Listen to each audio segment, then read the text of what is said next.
Hello guys, welcome back to this video. Today in this video I am gonna show you how you can delete all Google search history.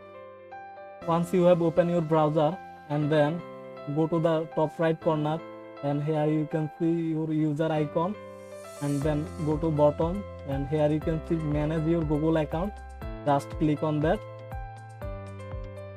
Now on the left panel here you can see this option. Now just go to the data and privacy. Just click on that.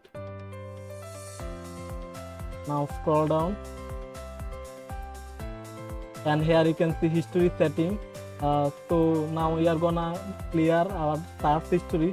For that, just click on web and app activity. Just click on that. Okay, now scroll down and here you can see manage all web and app activity. Just click on that. Now here you can see filter by date and product.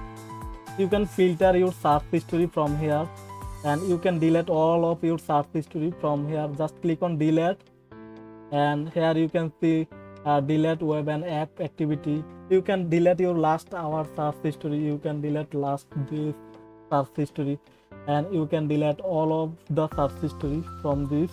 Just click all time and select all. Just click on this, select all and click on next and then just click on delete.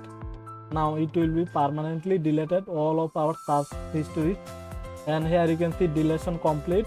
So we have successfully deleted our all of search history. So this is how you can delete all Google search history. Thanks for watching. If this video helpful, please do subscribe and hit the like button. See you in the next video.